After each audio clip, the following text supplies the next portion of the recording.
Ele trabalhava principalmente em escritórios de contabilidade, depois conseguiu alguns outros trabalhos como uma espécie de auditor.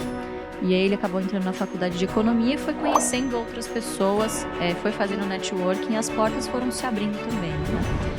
E aí, enfim, ele trabalhava com o que ele conseguia. Ele tinha alguns bicos também como professor, então ele estudava e, enfim, participava ajudava os outros alunos que não iam tão bem, né? Enfim, em recuperação, enfim. E aí ele conseguiu uma vaga de professor substituto, enfim. Então, tudo que ele conseguia encontrar para conseguir múltiplas rendas, ajudar em casa, lembrando que ele tinha já era casado, já tinha filhos, ele ia fazendo. Enfim, aí foi prosperando de vida, até que ele começou a só dar aulas e ficar com um emprego de auditor. E nisso ele começou a ter um contato maior com bolsa, porque ele auditava algumas empresas de capital aberto, como a CESP. Então, um dos colegas dele que fez faculdade de economia com ele, trabalhava nessas empresas públicas, enfim, e indicou, né, para fazer esse trabalho de controladoria, enfim, meio que controller. Ele aprovava algumas contas de algumas empresas de energia e de saneamento do estado, do município, ele prestava esse serviço. Mas ele não se encontrava ali, porque ele falou, eu não sirvo para ser esse tipo de prestador público, eu quero ter uma vida tranquila no futuro, mas não depender do Estado. Eu já vou depender do Estado no futuro, né? Por conta da aposentadoria, eu não posso fazer isso, então eu preciso encontrar um caminho. O cara já previu que o Estado ia sustentar lá atrás, naquela Pois época. Nem era uma dor de cabeça, né? Já era uma dor de cabeça, era? porque o INSS, de fato, como a gente conhece hoje, ele foi instituído, de fato, com a Constituição de 88.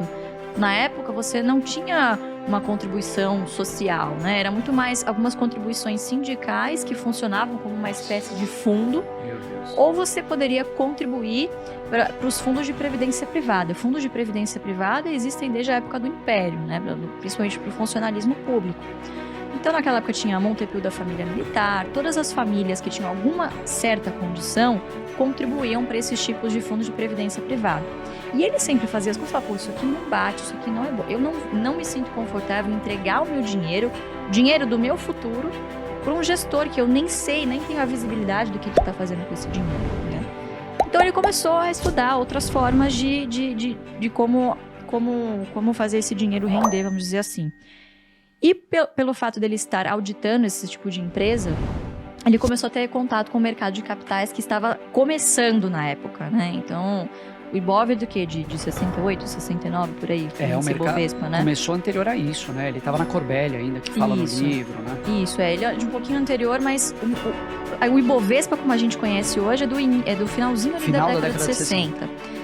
Então, naquele determinado momento, um dia ele pegou um papel que ele ia assinar, ele ia aprovar os dividendos da antiga Sabesp.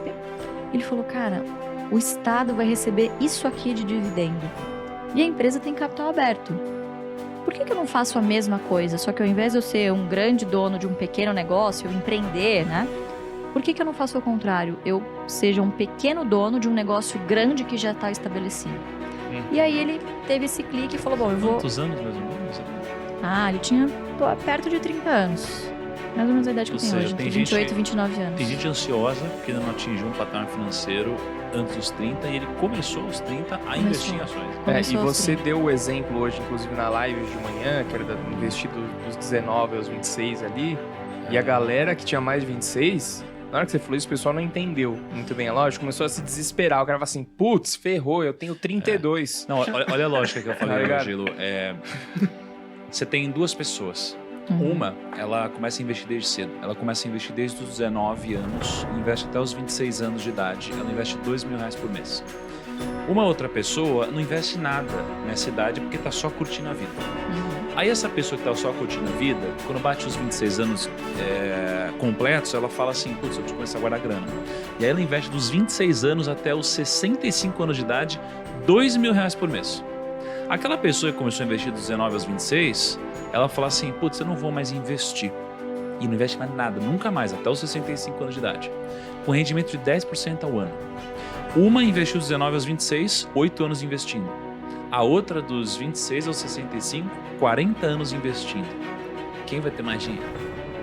Você pensa, naturalmente, você pensa que é a pessoa que aportou aí por mais 40 tempo. anos, sim, né? Mas no final das contas, a pessoa que aportou por 40 anos, ela vai ter mais ou menos 900 e poucos mil reais. A pessoa que investiu durante 8 anos e depois não mexeu mais, deixou rendendo, essa pessoa vai ter mais de R$1 milhão. Então é muito importante começar cedo. O tempo, né? O tempo.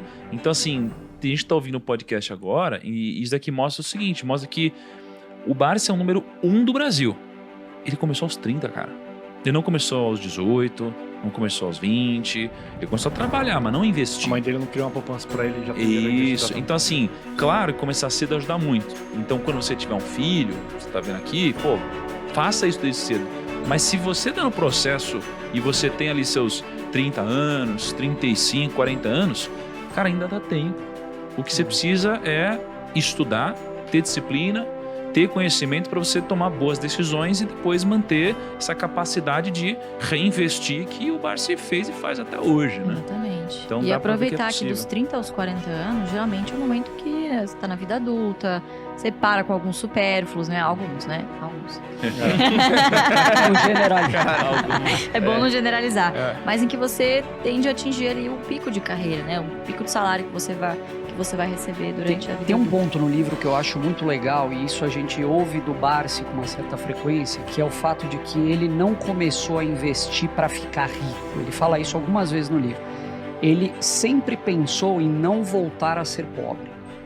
Isso diz muito, se você parar para pensar, porque quando você toma uma decisão pensando em ficar rico rápido, é uma decisão diferente da que você tomaria eventualmente buscando uma solidez, uma previsibilidade, uma perenidade nos seus investimentos. Então, desde cedo, isso a gente vê até os dias de hoje. Ele não está atrás daquela ação que vai dar a porrada. Ele não quer saber disso. Ele compra aquela ação que reúne alguns fatores, algumas características que se encaixam justamente nesse modus operandi dele, que é ter a segurança do principal e ter um rendimento através de dividendos ao longo do tempo. Ele não quer que esse fluxo se interrompa. Por quê? E é curioso, né? A gente fala do Barsi hoje com 83 anos, continua investindo para o longo prazo.